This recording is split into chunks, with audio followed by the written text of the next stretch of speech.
अस्सलाम वालेकुम। मेरा नाम है अबरार चौहान। आज हम बाब नंबर 4 के अंदर कोवलेंट कंपाउंड्स को पढ़ने जा रहे हैं। कोवलेंट कंपाउंड ऐसे कंपाउंड होते हैं जो कोवलेंट बॉन्ड से मिलकर बने होते हैं। इनकी जो खसूसियात होती हैं वो आयनिक कंपाउंड्स की तरह बहुत उम्दा तो नहीं होती, लेकिन वो काबिल बहस ज़रूर हैं। इनका तफसीली जायज़ा लेना पड़ेगा। कोवलेंट कंपाउंड्स की खसूसियात को पढ़ने के लिए चलते हैं हम अपने लेक्चर की तरफ। आज का हमारा जो मौजू है वो है कोवलेंट कंपाउंड्स और उनकी खसूसियात। कोवलेंट कंपाउंड्स ऐसे कंपाउंड्स होते हैं जिनमें कोवलेंट बॉन्ड होता है। कोवलेंट बॉन्ड रखने वाले मॉलिक्यूल मिलकर कोवलेंट कंपाउंड बनाते हैं।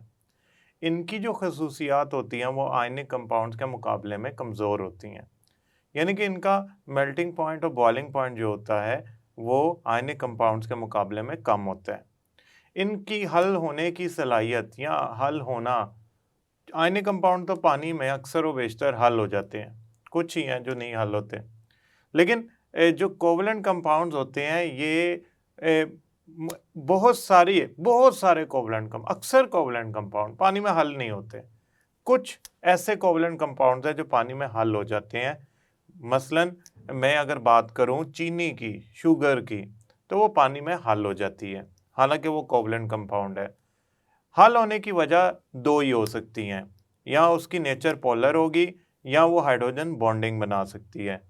खैर, हम अगर कोवलेंट कंपाउंड्स की तरफ चलें तो हम इसके बारे में थोड़ा सा सादा या मुख्तसर तरीके से पढ़ने की कोशिश करेंगे।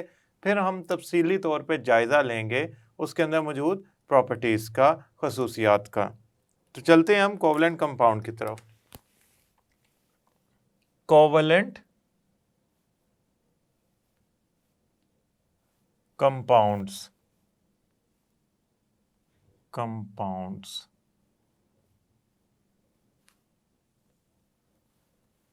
Covalent compounds.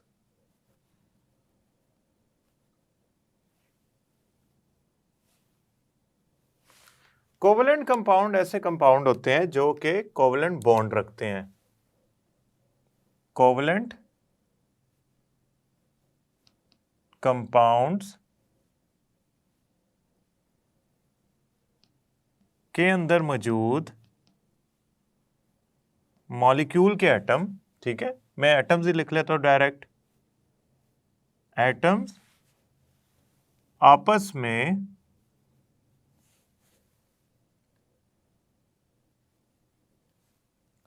कोवलेंट बॉन्ड के जरिए जुड़े होते हैं।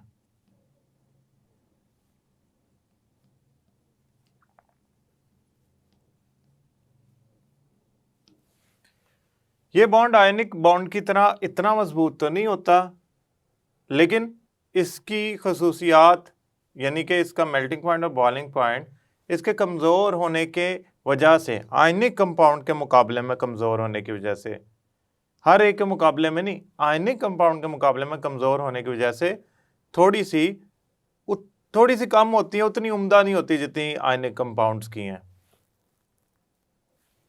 हम इसको पहले एक ख़ास किस्म में तकसीम कर लेते हैं। देखें, दो ही हमारे सामने इंतखाब आ सकते हैं।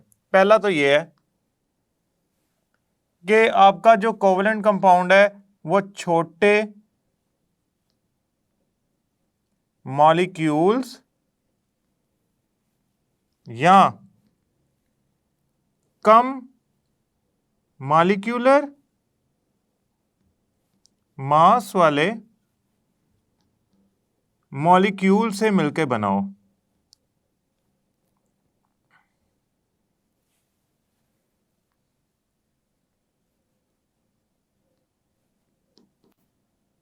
अब देखें, एक बात समझें और इसको याद रखें। मॉलिक्यूल छोटा भी हो सकता है, बड़ा भी हो सकता है। मसलन आपके सामने ये पानी का मॉलिक्यूल है, ये मीथेन का मॉलिक्यूल है, ये ऑक्सीजन का मॉलिक्यूल है, नाइट्रोजन का मॉलिक्यूल है। जो छोटे मॉलिक्यूल्स होते हैं उनमें जो मेल्टिंग और बॉइलिंग पॉइंट होता है वो बहुत कम होता है। लिहाजा ऐसे मॉलिक्यूल अक्सर गैस की सूरत में या गैस की हालत में पाए जाते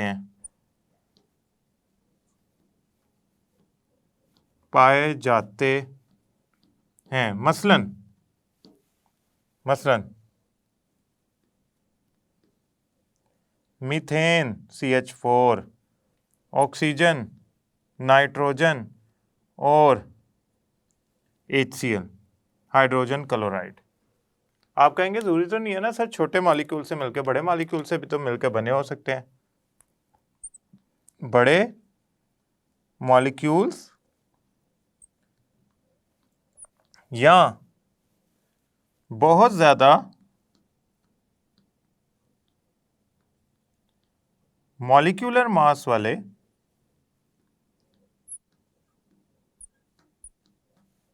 मॉलिक्यूल से मिलकर बना हो। अगर छोटे मॉलिक्यूल या कम मॉलिक्यूलर मास वाले मॉलिक्यूल से मिलकर बना हो तो गैस की हालत में पाए जाएंगे। अगर ज्यादा बड़े मॉलिक्यूल से मिलकर बना हो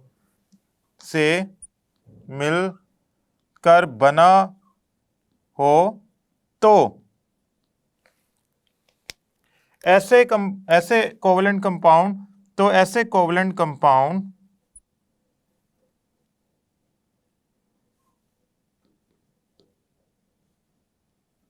कंपाउंड्स ठोस या माया की सूरत में पाए जाते हैं, माया की हालत में पाए जाते हैं। मैं लिख देता हूं पूरा जुमला, पाए जाते हैं। मसलन स्टार्च, शुगर, चीनी, ये थोड़े ज़्यादा मॉलिक्यूलर मास रखने वाले कंपाउंड्स हैं, लिहाजा ये हमारे सामने ठोस सूरत में हालत में पाए जाते हैं और कुछ जो हैं वो माया की हालत में पाए जाते हैं। अब ये तो हमारी सादी सी बातें हो गई। अब मैं ज़रा इनकी खसूसियात की तरफ जाता हूँ। खसूसियात,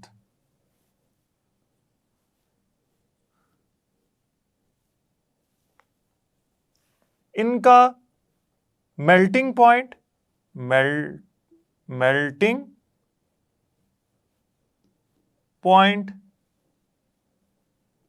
और बॉइलिंग, ठीक है, बॉइलिंग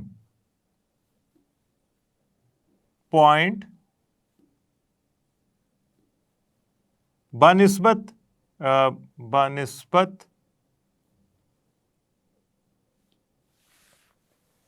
आयनिक कंपाउंड्स कम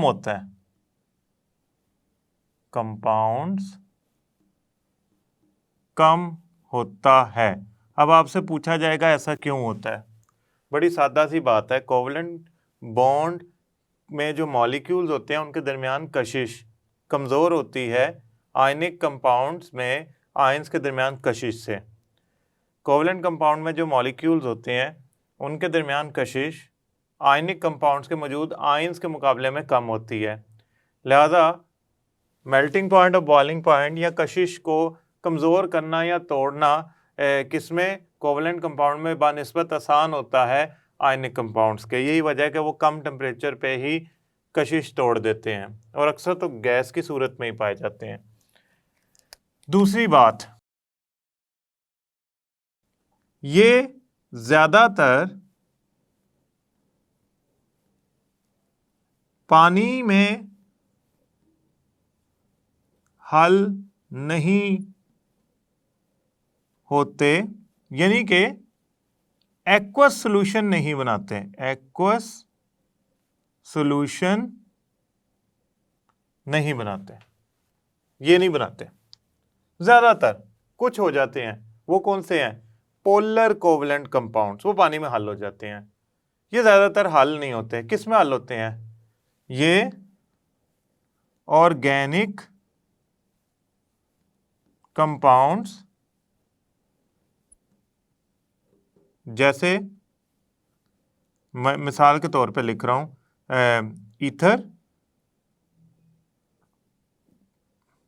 ईथर का फार्मूला में कोई एक ईथर लिख देता हूं, CH3OCH3, ये डाइमिथाइल ईथर है। में हल होना पसंद करते हैं।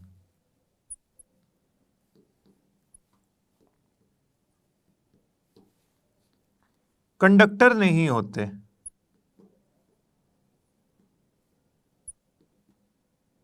क्यों? आयंस नहीं होते। आयंस नहीं है तो चलना किसने है? करंट तो चलता ही आयंस के सहारे है। अगर आयंस नहीं है तो ये बात बहुत ज़रूरी है समझना कि वो कंडक्टर ही नहीं होगी चीज़। हाँ, कुछ कंपाउंड्स ऐसे हैं जो पोलर होते हैं और वो पानी में हल होने के बाद आयंस बना लेते हैं, लेकिन वो एक अलहदा बात है। कंडक्टर असल हालत में ये नहीं होते। दूसरी ये खैर मैंने आपको कंडक्टर नहीं होते लिख दिया है। कंडक्टर से मुराद यहाँ मेरी दोनों चीज़ें हैं। आया मैं यहाँ बात कर रहा हूँ हरारत की कंडक्शन की या करंट की कंडक्शन की। कुछ ऐसे कोवलेंट कंपाउंड्स होते हैं जो सहरुखी होते हैं। सहरुखी को ना मैं आपको इंग्लिश में लिख के बताऊं तो 3 डायमेंशनल होते हैं। 3 डायमेंशनल को बहुत सादा अल्फाज में बताऊं ना तो बहुत बड़े मॉलिक्यूल होते हैं। इनमें 3 डायमेंशन होती क्या है? 3 डायमेंशन का मतलब है कि वो आगे पीछे ऊपर नीचे लेफ्ट राइट अप डाउन चारों तरफ से बॉन्ड बना रहे होते हैं। मसलन आपके सामने ये कार्बन है, ये कार्बन अपने जैसे 4 कार्बन अपने साथ जोड़ रहा है और वो आगे से अपने साथ 4 कार्बन जोड़ते जा रहे हैं आगे वाले कार्बन। इस तरह देखें एक जाल बन गया, जाल नेटवर्क जाल बन गया। ये सहरुखी मॉलिक्यूल है क्योंकि ये एक्स एक्सिस, वाई एक्सिस और जेड एक्सिस 3 रुखों में बॉन्ड बना रहा है। ये तो बहुत बड़ा मॉलिक्यूल होगा, इसका तो मास भी बहुत ज्यादा होगा, तो इसकी खसूसियत फिर कैसी होंगी? बेहतरीन, उम्दा। इतना ज्यादा मेल्टिंग और बॉइलिंग पॉइंट होगा कि आप जो ये मैंने आपको अभी स्ट्रक्चर दिखाया था, ये था डायमंड का स्ट्रक्चर, ये कार्बन से मिलकर बना होता है। इसका मेल्टिंग और बॉइलिंग पॉइंट हजारों में होता है, यानी ये तो आयनिक कंपाउंड को भी क्रॉस कर गए हैं, आगे निकल गए हैं प्रॉपर्टीज में।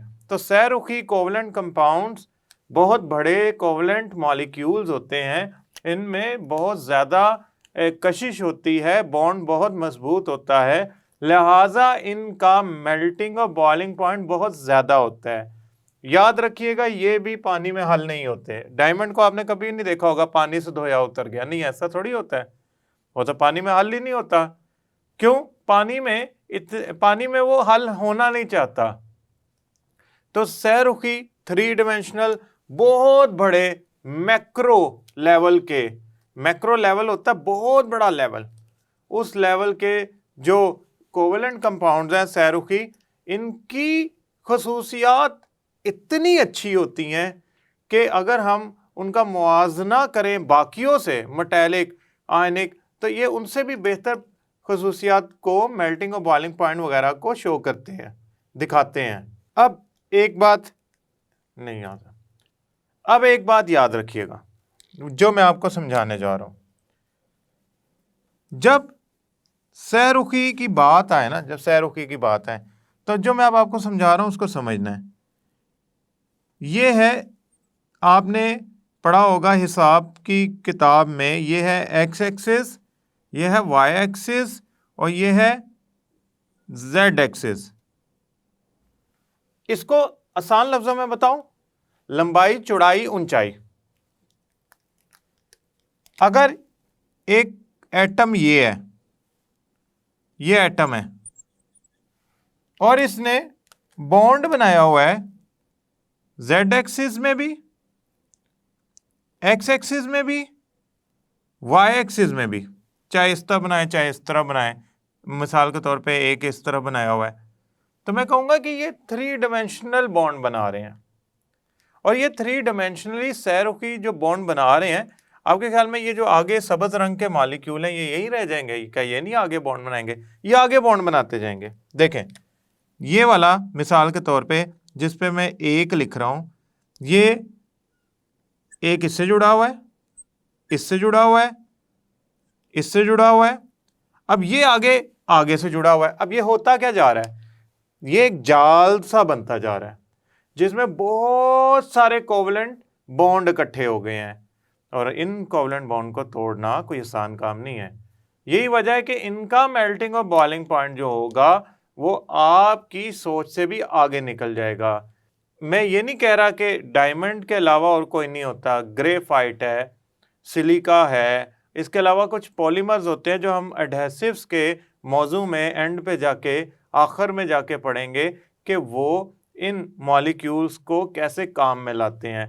ये हमारे काम के मॉलिक्यूल्स हैं और हम इनसे बहुत सारा फ़ायदा उठाते हैं। यहाँ पे एक तफसीली सवाल अगर आ गया तो आपने ये सारी बातें उसमें बयान करनी है, वरना आपके पूरे नंबर नहीं आ पाएंगे।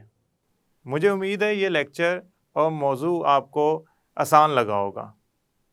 अगले लेक्चर तक के लिए अल्लाह हाफिज़।